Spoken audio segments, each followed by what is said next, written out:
everyone. Welcome to SecurIT, where we discuss all things cybersecurity, people, trends, and products. Thank you for joining us on this continuing journey.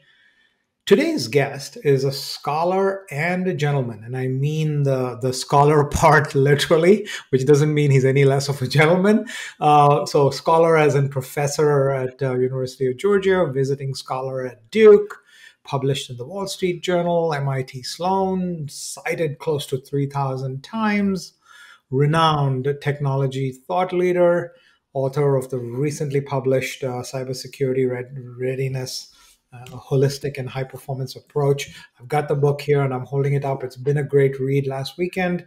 And of course, if I had to go through all the material introducing you, it would probably take this entire podcast. So we'll leave some of that open to discussion. Welcome, Dr. Dave Chatterjee. Well, thank you very much, Philip. You're very kind with your kind words. It's a pleasure. And I might say that for those of us who are actually going to look at the video portion of this, very impressive background, the All-American flag, the medals from running and tennis, a family that's into the Boston Marathon. I'm excited for our conversation today. And so here's the first one, right? You are this great combination, if anyone looks you up, of academia and business. And this is normally not true. The people in our industry tend to either gravitate towards teaching or going towards business.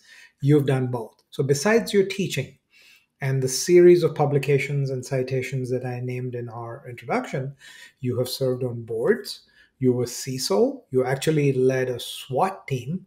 And so for those of us listening and who want to be like you one day when they grow up, Dr. Dave, walk us through your background and your career and the various choices that you made that got you here.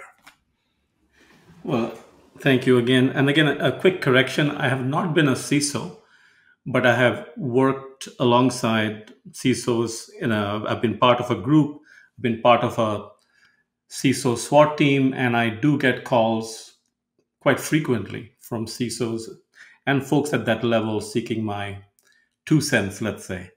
But yeah, going back to how my career evolved. My first career was I'm a chartered accountant from India, and then I came to the United States to pursue an MBA. And while doing that, I published a paper.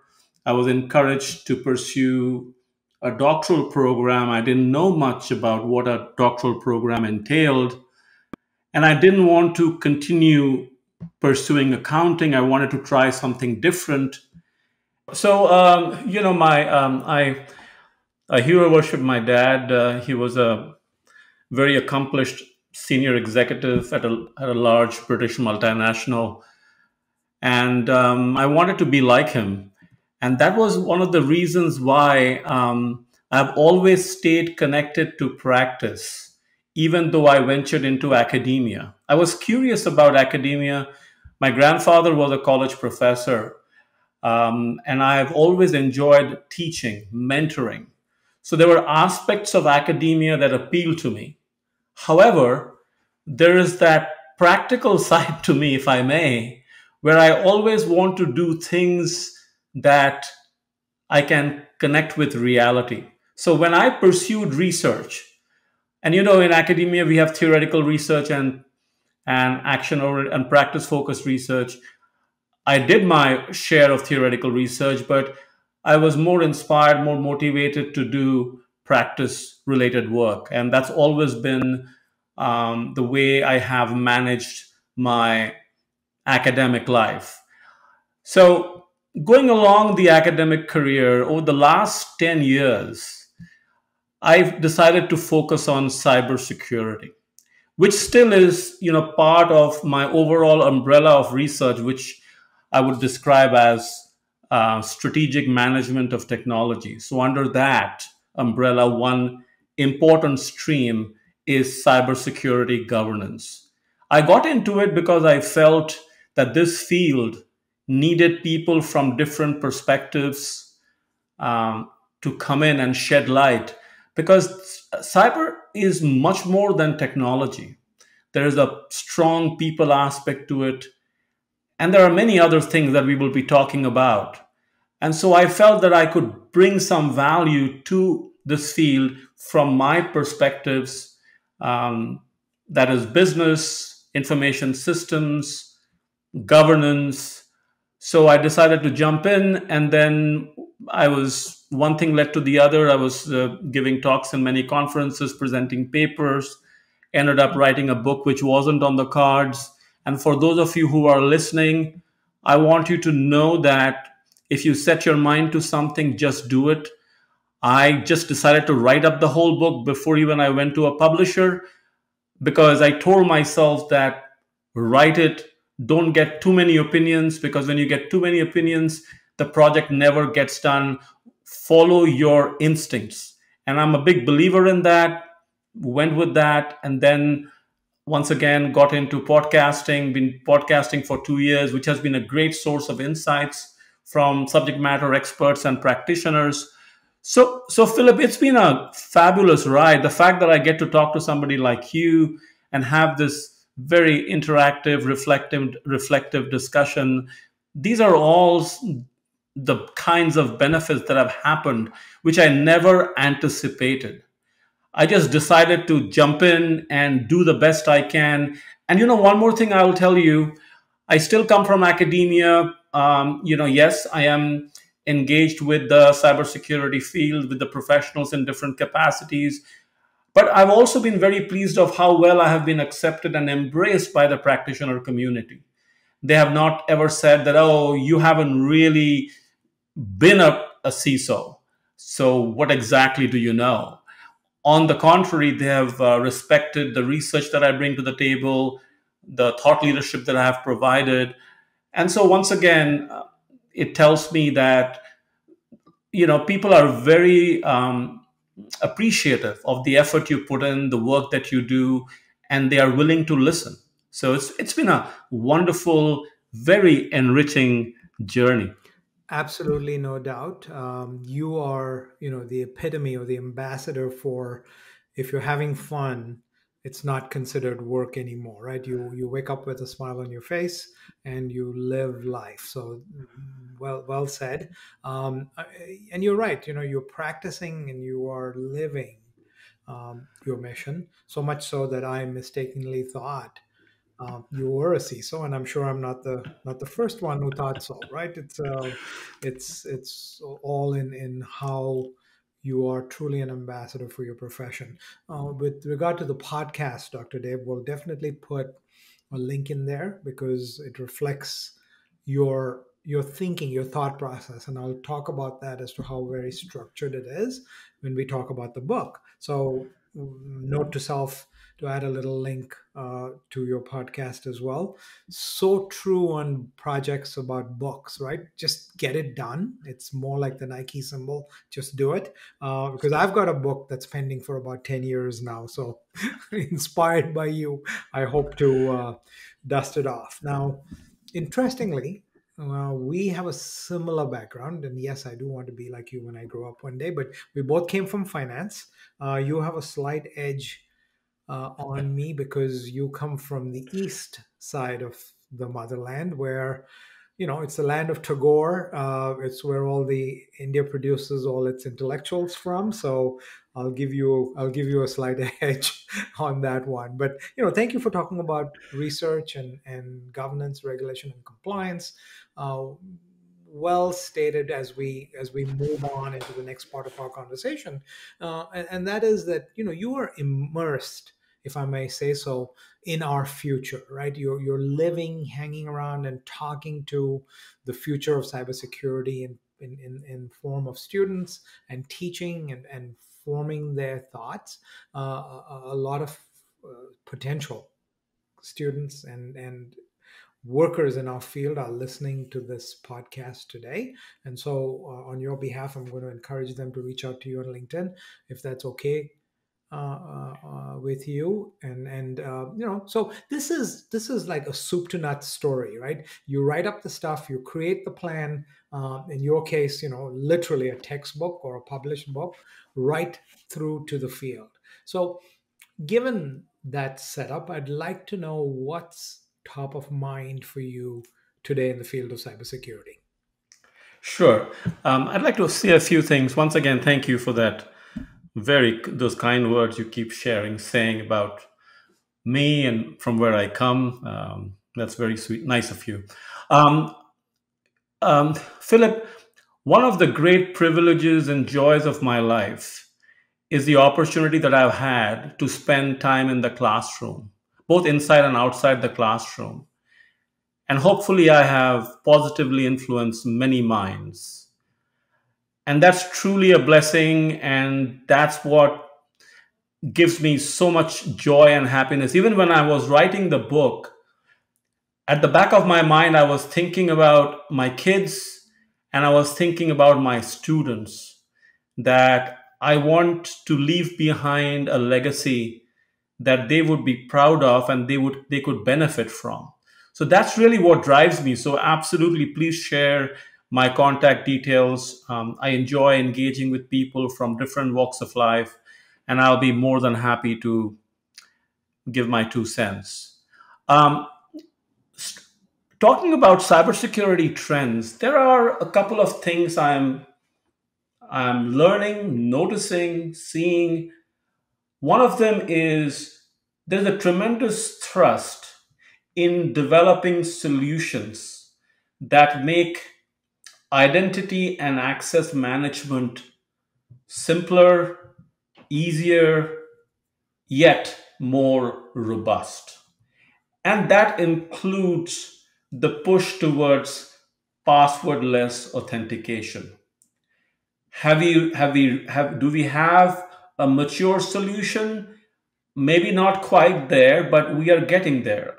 During my or when I do my podcast, I get several guests who have developed solutions and they share with me the focus of their solution. And it's very exciting, the work that's going on. Another area that I'm noticing is, and we shouldn't be surprised with this recent media coverage that generative AI is getting. The influence of AI tools in developing cybersecurity solutions, thwarting cybersecurity attacks, that has been around for a long time, but it's becoming stronger. More and more uh, developers, practitioners, inventors, they are using sophisticated AI technologies to model threats, proactively detect threats. So that's definitely another very significant trend. Along the lines of being proactive, I had the pleasure of speaking with a young, distinguished female cybersecurity professional who works for Microsoft. And she did an episode with me titled Proactive and Resilient Approach to Cybersecurity. And I really loved what she had to say. Essentially, the message was, which kind of echoes my thinking as well, no organization will ever be immune to attacks, despite their best efforts. So, the next best thing they can try to accomplish is how resilient are they? How quickly can they recover? And are they proactive in their preparedness as opposed to waiting for disaster to strike and then taking corrective measures? So I was very pleased that she was talking about her clients and how her organization was helping the clients become more proactive and resiliency focused when it comes to cybersecurity governance. Finally, another very important area, and recently there was a directive that was released by CISA, which talked about comprehensive asset discovery. Now there is a requirement for federal government organizations to periodically, I believe it's every 7 days, run an automated check to identify the different types of digital assets that are on an organization's network. This is a very important exercise, as you will appreciate.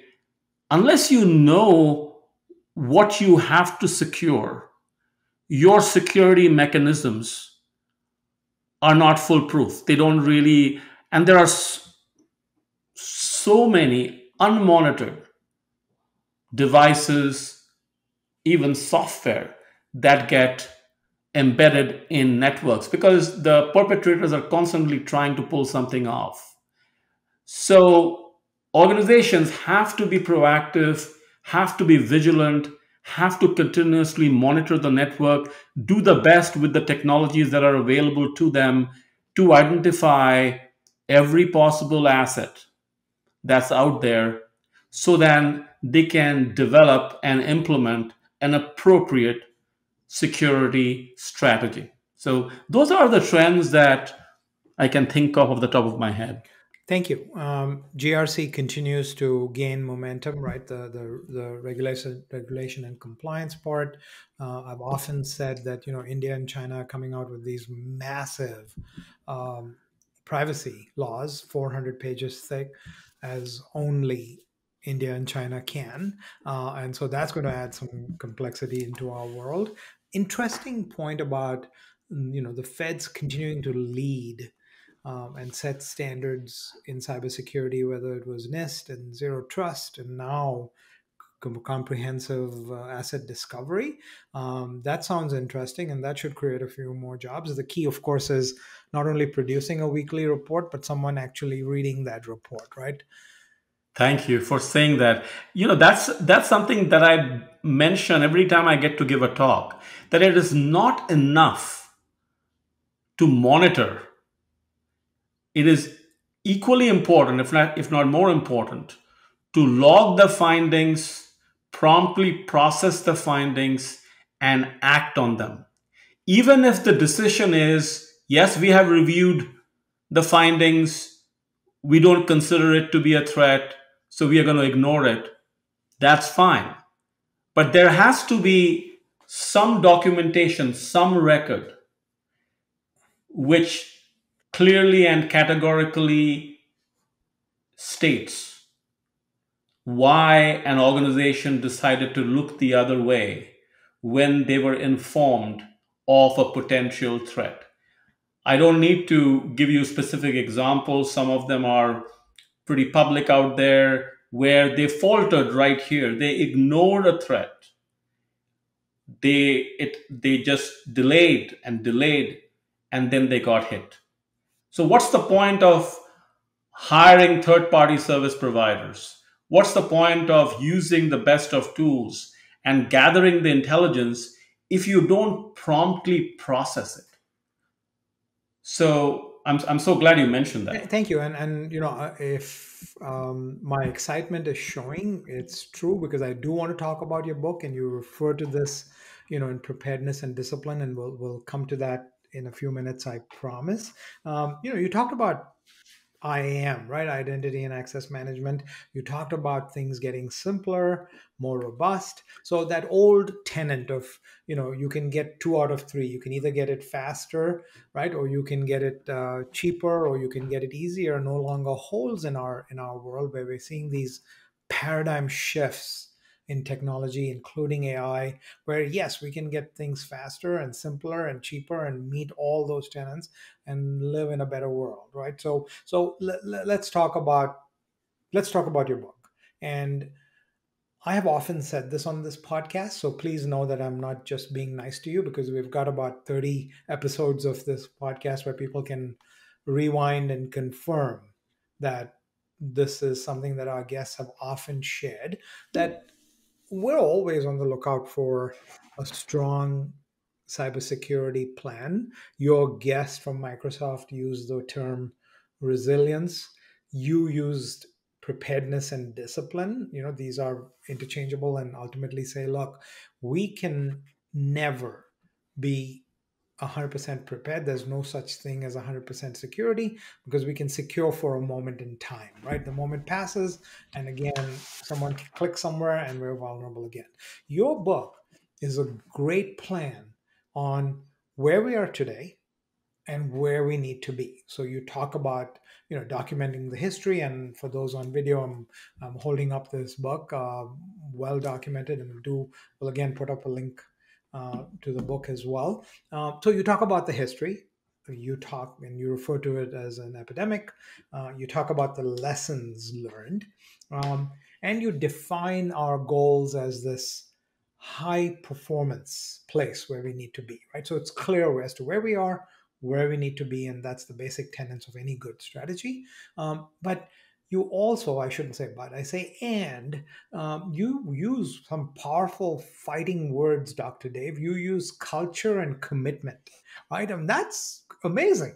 That's what we've been crying from the rooftops, right? There's no point in waxing eloquent if we're not living it, right? It transfers from a belief into actual reality when an organization's culture is cybersecurity. When the top guy, whether it's the board or the head of the organization, the C suite, or down to the janitorial level, everyone's living this culture of cybersecurity. So, I would like you to talk more about your book with special emphasis on culture and commitment. And please hold back some of the juicy parts so that people actually buy the book.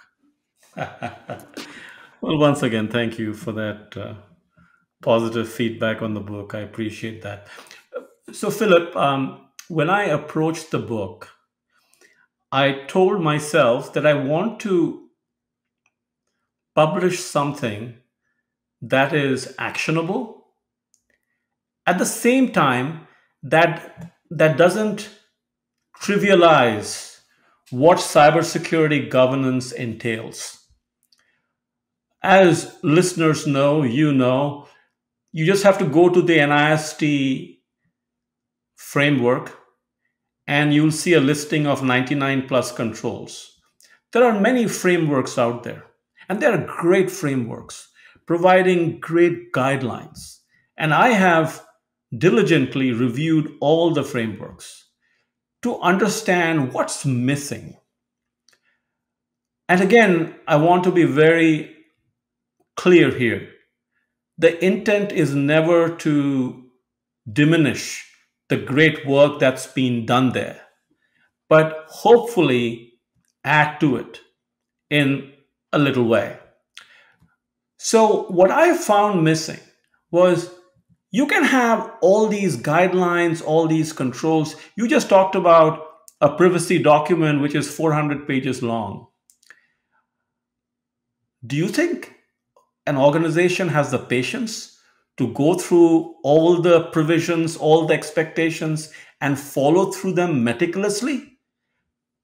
And the key word here is, can you do this? Even if you did it meticulously today, can you do this over a period of time? It's not sustainable, nor is it scalable. Yes. Exactly. And that's why I felt that I have to bring culture into the discussion. Knowing that people, if they hear the word culture, they are like, oh, here we go again. That's always hard to get your arms around. But what I have strived to do here is provide some specific actionable items. The overall message is strive to create a high performing information security culture. Because if you do that, then you'll be able to operate at a high level of information security governance efficiency over a period of time. So it's not going to be when you have the money or when you have a very credible, dynamic CISO or CEO that you are doing great in the cybersecurity arena. And then when times have changed, priorities have changed, the company hasn't experienced any kind of an attack, all of a sudden the interest plummets and the focus is no longer on cyber. So you want to minimize these fluctuations because all great companies recognize that cybersecurity is a strategic opportunity. It is not a cost of doing business. I wish leadership would take this mindset or accept this approach, because then you will be excited about your cybersecurity investments, because if you build robust capabilities, you can use that to pitch to your customers and say, hey, if you do business with us, we will take good care of your data, because we believe in robust cybersecurity mechanisms. So, what I did was I interviewed practitioners, I collected data from, I also did a lit review. So I collected data the best you can. Very difficult to get good data. No, company will come out of their way and share with you their shortcomings, right? It's very Absolutely hard. not, right? No. It's very challenging to gather good data. I did the best. I collected data over a couple of years, did some analysis, and that led to 17 success factors, which I arranged in 3 buckets. And I labeled the 3 buckets as commitment, preparedness, and discipline. So I'd like to call the framework that I have developed and described in my book, I like to call that the commitment, preparedness, and discipline framework, CPD framework, or sometimes it's referred to as the holistic cybersecurity governance framework. And what it contains are 17 success factors. And as you said in my book, I offer scorecards where an organization can self assess how they are performing on each of those success factors. And the scorecards will also guide them in terms of where the shortcomings are and how they can do better.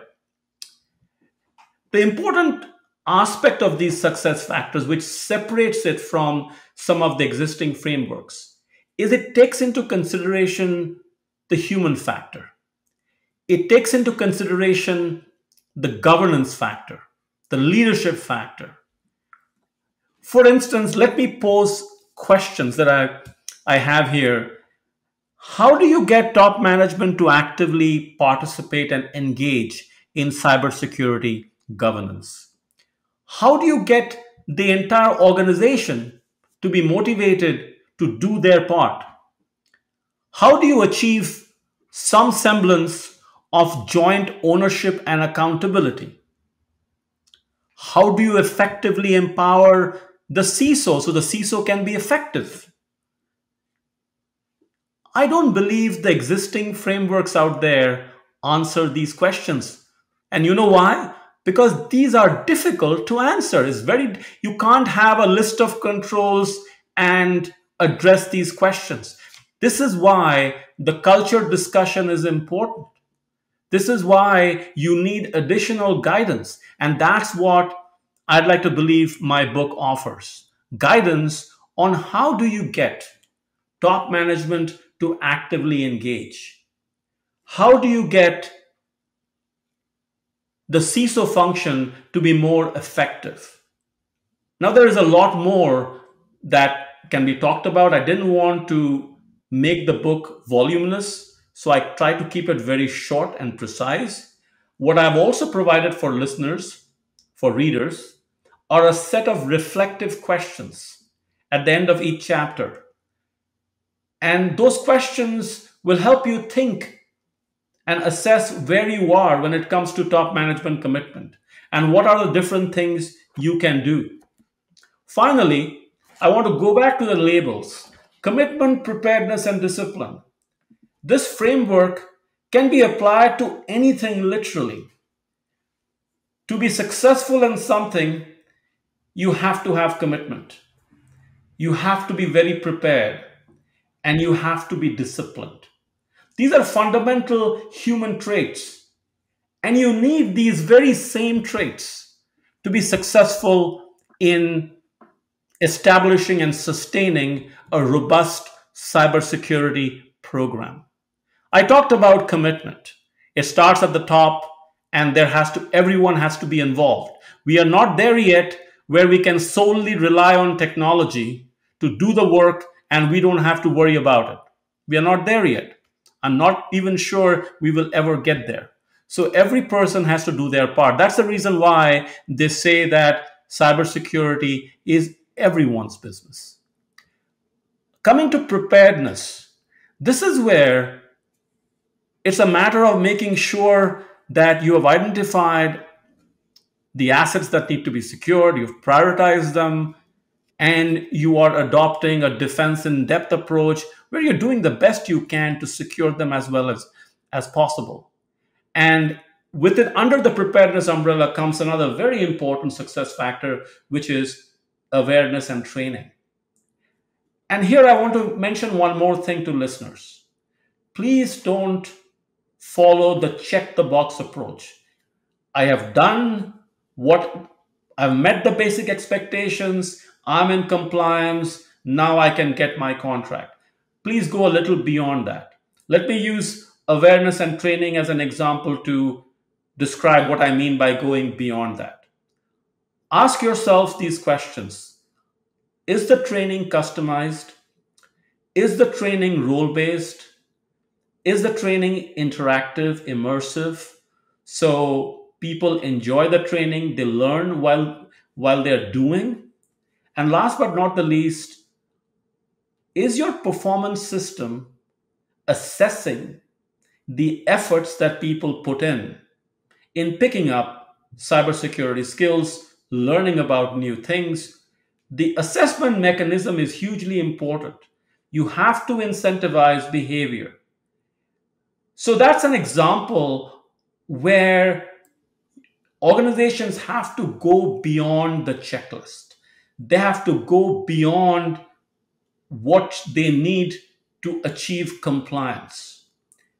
And that speaks to something very fundamental. And what is that? And that boils down to asking yourself one simple question: do you really care to be secure? And it all starts at home. Do you do the needful so you can secure your family? You can secure your household assets. You don't have to be a security specialist, you know? You just want to do it. If you want to do it, if you are motivated, you will find the experts, you will find the best practices, you will set in place the structures and mechanisms, and you will follow up to make sure things are moving in the right direction. So that's where, again, I go back to commitment and discipline, that you have to really want to do it.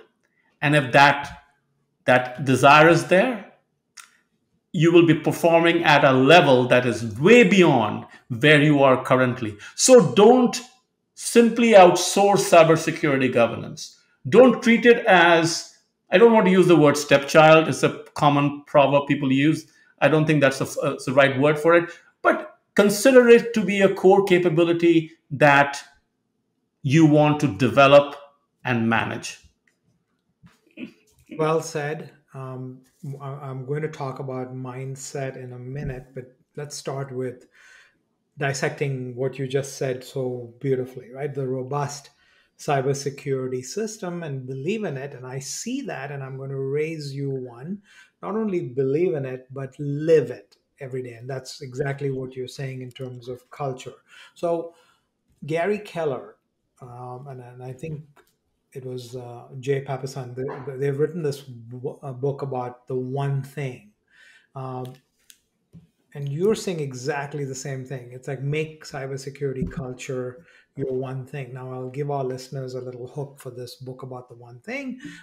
They say that there's a direct relationship between, what you eat and your mindset, right? More carbs gives you more mindset. I may be misquoting them. In your case, what really stood out in your book was this concept of culture. And this is habit forming, right? And while you talk about discipline, discipline is a means towards getting to this culture.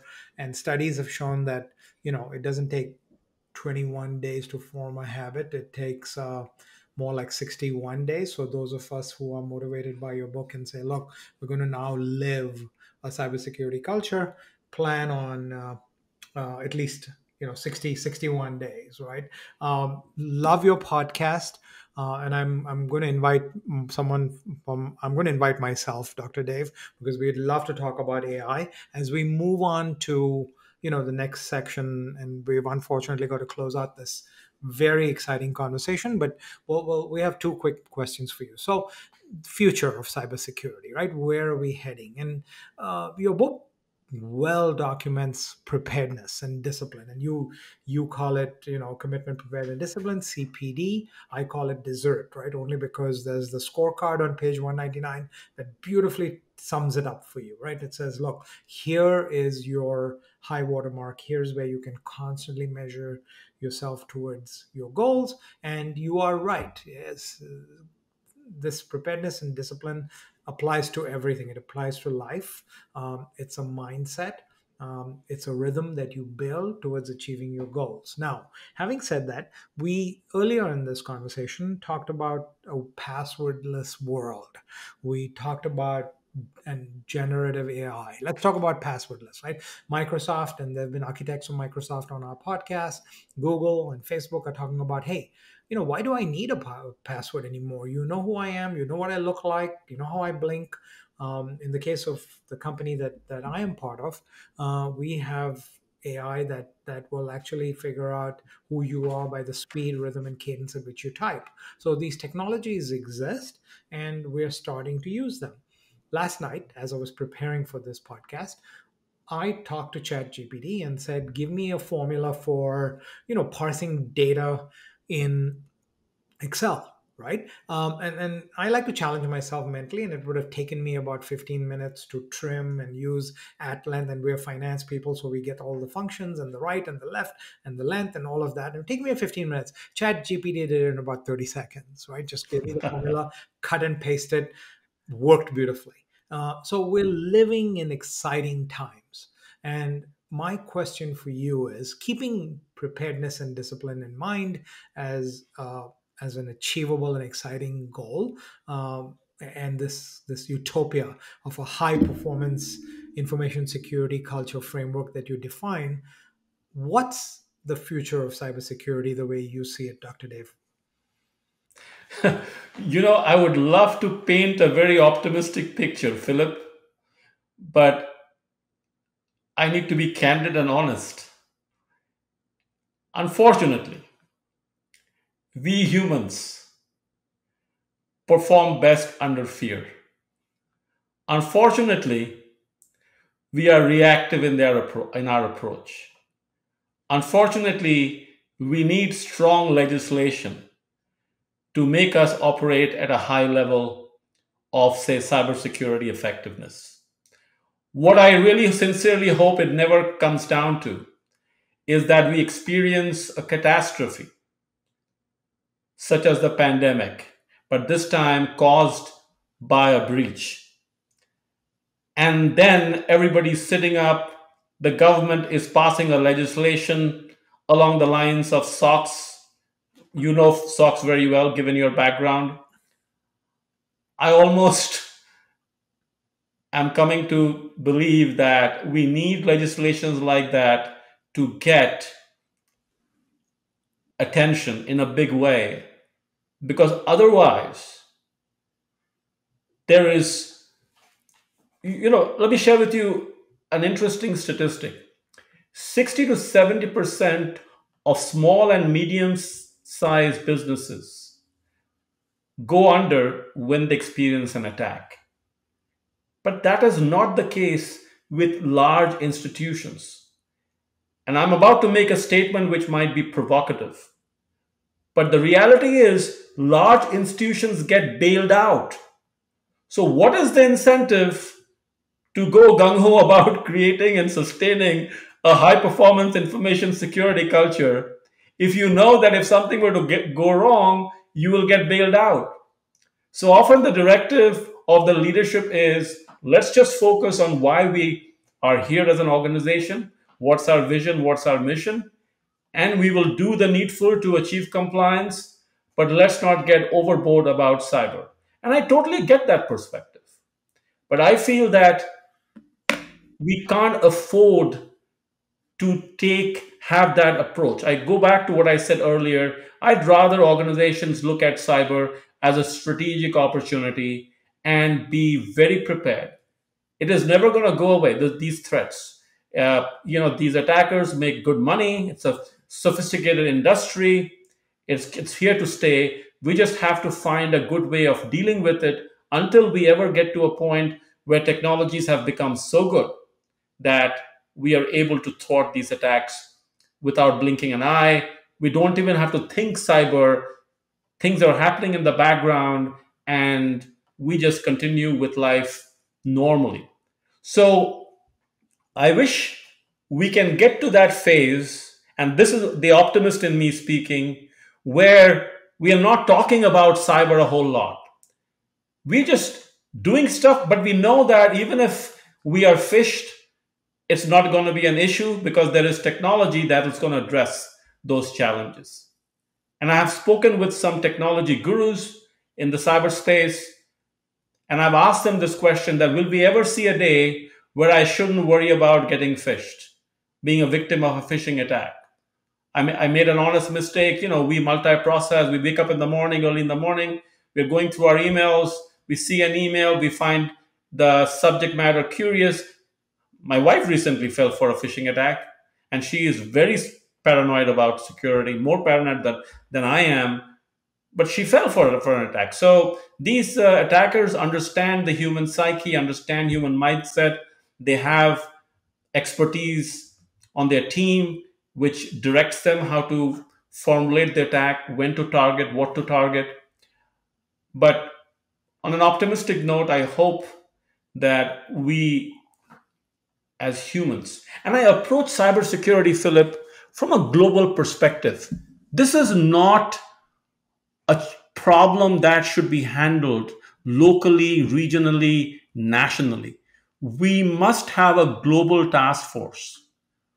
And I have mentioned that in different forums. It's just like we have NATO. I'm talking about a global task force, representations from countries all over the world who are putting their intellect, their resources together to fight this war in unison. And that's the only way, or the only substantive way, we will be able to counter the threats which keep coming at us at an exponential way. So that's the best I think I can offer you. There is the not so positive side, which is we will pay a price for being reactive, for being complacent. And on the positive side, I'm hopeful because a lot of good work is being done. As I mentioned, I get guests on my show who have received venture capital funding. They have developed new technologies. So a lot of good work is being done, and all credit to all these people who are doing their part as CISOs, as security personnel in the Security Operations Center, then developers. They're all doing their part. And they mean well. So I don't want to belittle what's being done. But the problem is so massive that we need to go beyond the cybersecurity professionals to handle it more effectively. I think you're right. And for someone who works with our cybersecurity future, that's the future CISOs and today's kids who are learning from you how to get into this industry. You're right. It no longer takes a village. It's going to take the whole world. So, Dr. Dave, you know, as with all exciting things, I wish I had more time, but 30 seconds to a minute to tell us a little bit as we close out this very thoughtful and exciting conversation. Tell us a little bit about your relationships, your human influences on your career, your family, your mantra, your core values. Wow. Well, I'll just say that I have been very blessed and fortunate to experience a lot of love in my life. I've had very nurturing parents, grandparents. I have a fantastic wife. We have been married for 32 years. I'm being able to do this recording right now because my wife has taken the dog out for a walk, so the dog doesn't bark and interrupt. Smart And lady. she's been doing this for forever. So I'm truly grateful. My dad, my mom, they've always supported my pursuits. When we came from India to a different country to establish ourselves, it is not an easy proposition. There are lots of challenges, and they have been super supportive. And I guess I will conclude with my grandmother. Um, she had up to fourth grade education, but she was a disciplinarian. She was a disciplinarian's disciplinarian. Wow. And she was all about commitment, and she was all about excellence. And she would tell me education for the sake of education. It took me a long time to really understand and ultimately believe what she said. So there is such great wisdom in our ancestors. I hope we listen to them, we learn from them. The past is as important as the future. And I know as I speak to you, their spirits are watching over me and they're blessing me. So I thought of mentioning that. This may not make it in your podcast release, but I feel good about it. So thanks for asking me that I question. assure you it'll make it in the podcast release 100%. Blessings from above are most important. Thank you very much for being here, for the deep insight. So, there you have it, ladies and gentlemen, from a brilliant man, literally from the land of Tagore, including wisdom from his grandmother. Do look him up on LinkedIn. Do look up Dr. Dave Chatterjee on the podcast.